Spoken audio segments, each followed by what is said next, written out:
Hello, everybody. Keith Henry here. It is bowling time, everybody. I am here with the head coach of Coppin State Bowling, Shaunita Middleton. Coach, last season made a run to the semis, almost got into the finals. I know it didn't exactly work out. You won, but at the same time, you got to a good point. But I know you want to go further this year. Yeah, definitely. That heartbreak loss actually uh, did more positivity than negativity. I had a young team last year. That was the first time any of those young ladies had been to the MEAC tournament.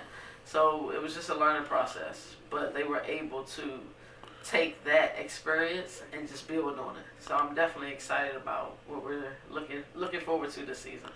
Coach, what? Speaking of learning from, what did you learn from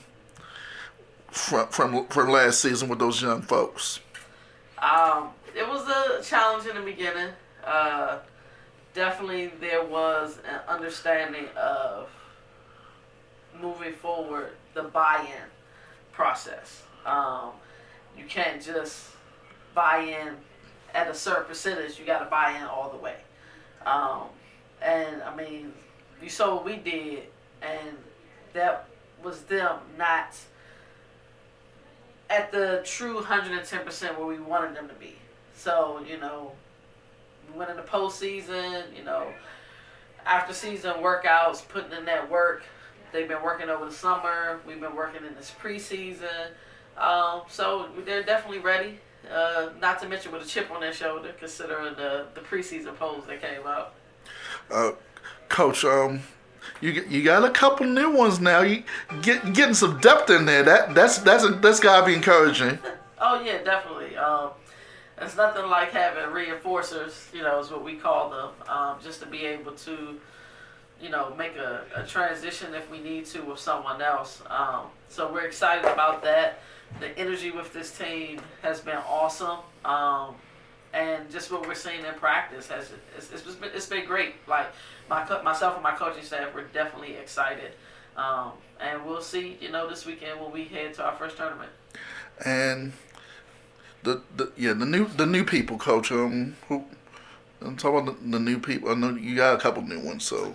Yeah, I have one freshman, Antonice Cotner. Right now, unfortunately, she's battling some injuries, so she's not 100%. But we're still looking for her to contribute this weekend. She hasn't had much time on the lanes, but even what we're seeing from her, she's just a sponge, soaking it all in, making the changes and adjustments we need. Same thing with Samantha. She's a transfer, but first year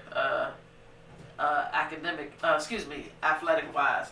And she's made great progress from day one up until now. So we made some changes. We got some added arsenal to in their lineup. So we are excited about what the the contribution that we're going to get from them. Coach, and at this point, you now get to choose who's going to bowl in certain situations. That has to be a little bit of an adjustment for you, but a nice one. Not necessarily for me. I'm just happy to have the option, but it's a great thing, because if someone's game is off, then we have a reinforcement that we can sub in with, where we didn't have that last year. We were just 5 strong. Coach, schedule.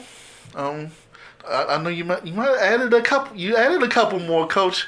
I'm looking at the Youngstown one. Y'all, the challenges are getting pretty bigger. Are getting bigger.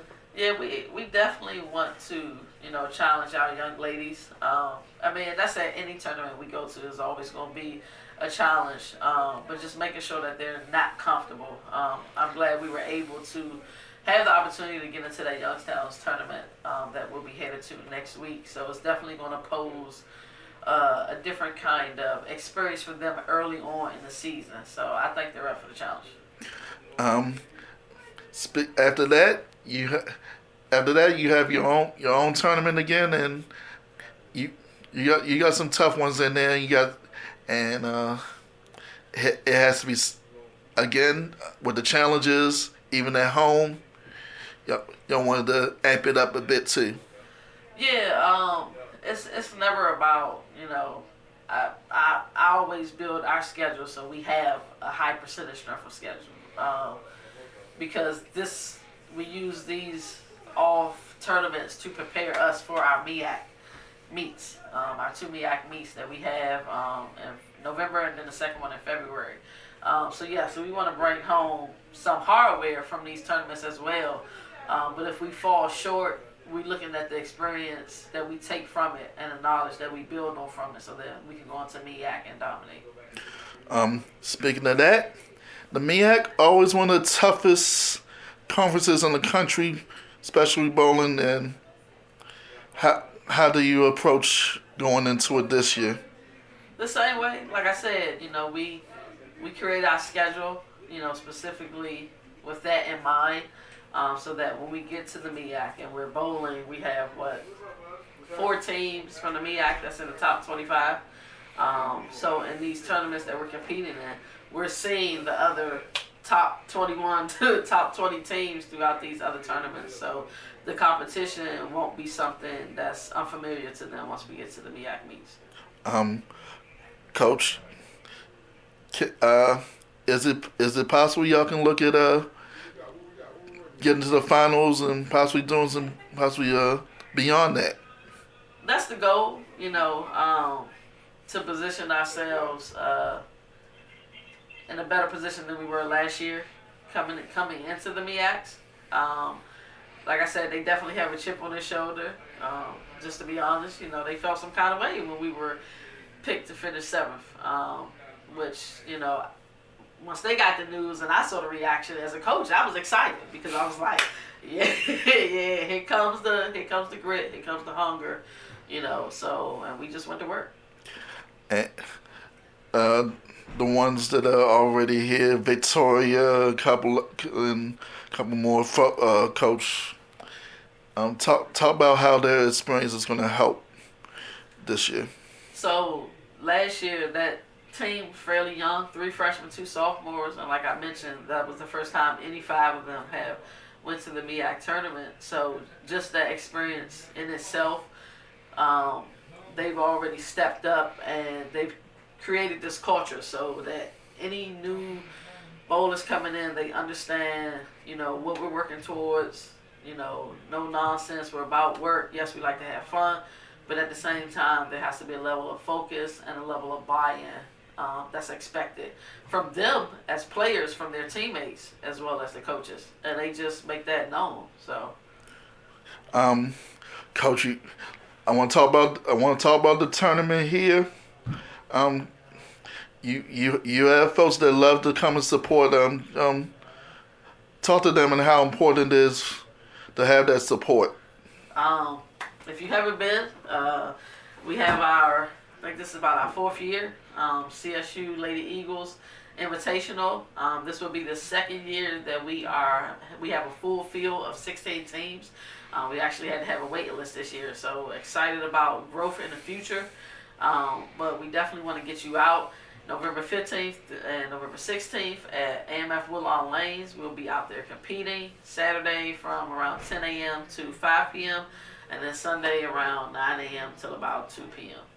So definitely come out and support. If you haven't seen, our Instagram, the Facebook page, we do live stream our tournaments from Coppin State Sports Facebook page. So check us out there as well.